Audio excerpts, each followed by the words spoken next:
নমস্কার বন্ধুরা, মৌস ফ্যাশনে তোমাদের সকলকে স্বাগত জানাই। আশা করি তোমরা সকলেই ভালো আছো। বন্ধুরা, আমাদের প্রত্যেকটা মহিলাদের কাছেই কিন্তু নানা ধরনের শাড়ি থাকে, সেটা সুতির হোক বা সিনথেটিক। আর এই শাড়িগুলো দেখবে অনেক দিন ধরে পরতে পরতে হয়তো একটু ছিঁড়ে যায় বা রং উঠে যায়, আমরা সেই শাড়িগুলো আর ইউজ করি না। শুধুই কিন্তু দেখবে আলমারিতে এরকম অনেক শাড়ি পরেই থাকে। শুধু এই শাড়িগুলোকে ফেলে না রেখে একটা বেলনের সাহায্যেই কিন্তু আমরা এই পুরনো শাড়ি দিয়ে খুব সুন্দর জিনিস তৈরি করে নিতে পারবো।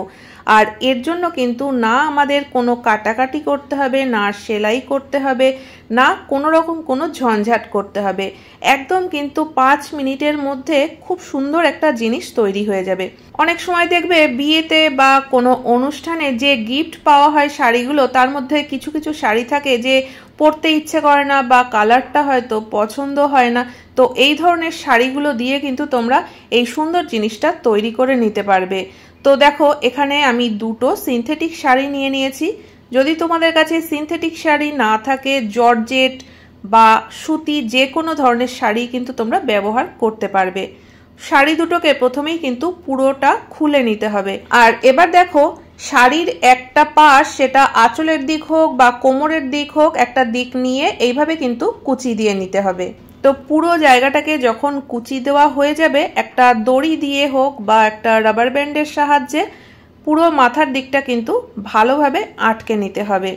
তো দেখো, আমি একটা সাইড ভালো করে আটকে নিলাম। তো এবার আমি আর একটা যে শাড়ি নিয়েছি, তো সেই শাড়িটাকে খুলে আবার একইভাবে কিন্তু কোনার দিকটা কুচি দিয়ে নেব। কোনো কিছু তৈরি করা মানেই কিন্তু আমাদের সবসময় মনে একটা চিন্তা থাকে যে হয়তো সেলাই করতে হবে বা কাটাকাটি করতে হবে, আর না হলে সেলাই মেশিনের তো অবশ্যই প্রয়োজন হবে।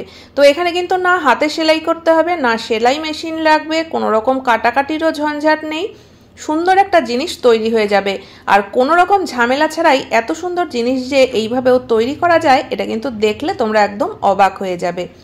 তো দেখো, আর একটা শাড়িরও কিন্তু একটা কোনা আমি কুচি দিয়ে নিয়েছি। আর এবার দুটো শাড়ির মাথা একসঙ্গে একটা রাবার ব্যান্ড দিয়ে আটকে দিলাম।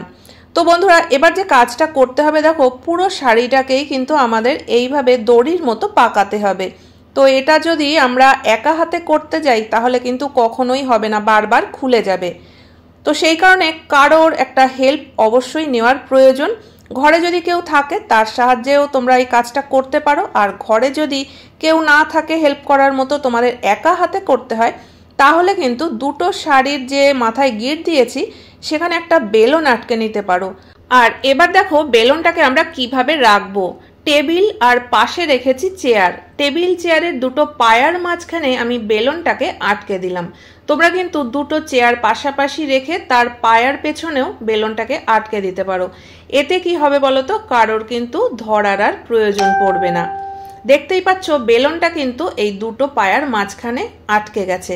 তো এবার যতই টান লাগুক না কেন, বেলন কিন্তু আর খুলে আসবে না। আর আমরাও কিন্তু একা হাতেই পুরো জিনিসটাকে তৈরি করে নিতে পারবো, কারোর হেল্প ছাড়া। তো এইভাবে বেলনটাকে আটকে নিয়ে এবার কিন্তু আমি এই পুরো শাড়িটাকেই পাক দিতে থাকবো। আর শাড়িটা পাকানোর সময় একটা কথা কিন্তু অবশ্যই খেয়াল রাখতে হবে যে এই পাকটা যেন খুব টাইট ভাবে দেওয়া হয়।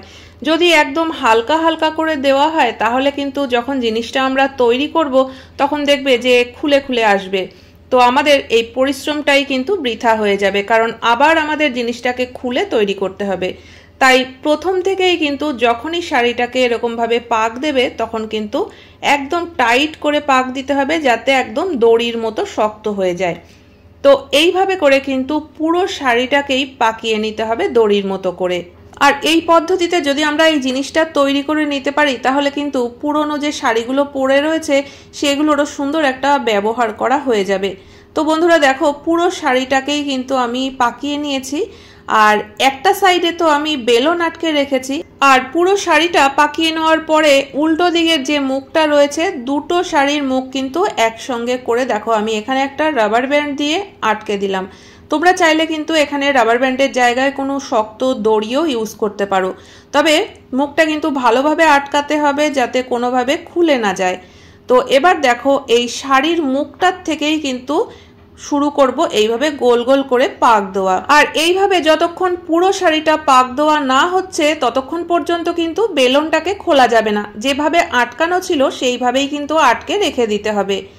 তো বন্ধুরা দেখো, এখানে আমি একটা দড়ি নিয়ে নিয়েছি। তো এরকম পুরনো কোনো জামা কাপড় বা বিছানার চাদর থাকলে সেখান থেকে কিন্তু সরু সরু করে 2-3টে দড়ি কেটে নিতে হবে। আর এবার এই দড়িটাকে তোমরা দেখতেই পেলে আমি কি করলাম, 2-3টে পাক দেওয়ার পরে ভিতর থেকে আমি এই দড়িটাকে দিয়ে একটা জায়গায় গিঁট দিয়ে দিলাম। তবে এই দড়িটাকে কিন্তু একটু বড় করেই নিতে হবে।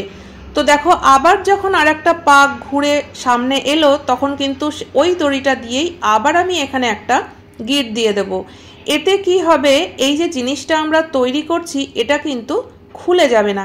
আর যদি আমরা এইভাবে গিঁটটা না দিই তাহলে কিন্তু ইউজ করবার সময় খুলে যেতে পারে।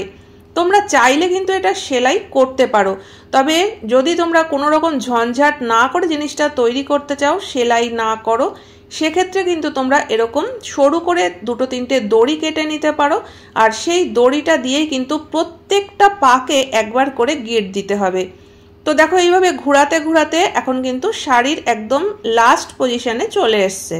তো এই জায়গাতেও কিন্তু আমি ওই দড়িটা দিয়ে আবার একটা গিঁট দিয়ে দিলাম। আর এবার বাকি যতটুকু রয়েছে সেটাকে কিন্তু পাক দিয়ে নিচ্ছি। দেখো, একদম শাড়ির শেষ পার্টটা আমি ভিতরের দিকে ঢুকিয়ে দিচ্ছি।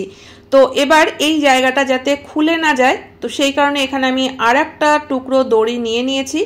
তো ভিতর দিক থেকে দেখো দড়িটাকে এইভাবে ঢুকিয়ে দিলাম আর পুরো জায়গাটাকে ধরে এরকমভাবে কিন্তু গিঁট দিয়ে দেবো। এতে করে কি হবে, আর কিন্তু খুলে যাওয়ার কোনো সম্ভাবনা থাকবে না। তো আমি দুপাশে গিঁট দিলাম, তোমরা চাইলে কিন্তু চারপাশেই গিঁট দিয়ে নিতে পারো। দড়ির এক্সট্রা যে অংশটা রয়েছে চাইলে তোমরা কেটেও ফেলতে পারো বা ভিতরে করেও কিন্তু এইভাবে আটকে রেখে দিতে পারো। পরবর্তী সময় যদি কখনো এটা খোলার বা আবার গিঁট দেওয়ার প্রয়োজন হয় তাহলে কিন্তু আলাদা করে আর দড়ি তোমাদের লাগাতে হবে না। তো দেখো বন্ধুরা, কত সুন্দর একটা জিনিস তৈরি হয়ে গেল। এটা কিন্তু আমরা অনেক সময় নিচে বসে কাজকর্ম করি, তো আসন পাততে হয়, কোনো রকম আসনের কিন্তু প্রয়োজন হবে না। খুব সুন্দর একটা জিনিস আমরা এইভাবেই তৈরি করে নিতে পারলাম, কোনো কাটাকাটির ঝামেলা নেই, বসেও কিন্তু বেশ আরাম হবে। বা এটা কিন্তু তোমরা চাইলে পাপোশ হিসাবেও ব্যবহার করতে পারো। তো আশা করি বন্ধুরা এই জিনিসটা তোমাদের সকলেরই খুব ভালো লাগবে। ভিডিওটা যদি ভালো লেগে থাকে বা পদ্ধতিটা যদি তোমাদের ভালো লেগে থাকে অবশ্যই লাইক কমেন্ট করো, চ্যানেলটিকে সাবস্ক্রাইব করে পাশে থাকা বেল আইকনটাও অবশ্যই প্রেস করে দিও, যাতে নতুন ভিডিও আপলোড করলে নোটিফিকেশন সবার আগে তোমাদের কাছে পৌঁছে যায়।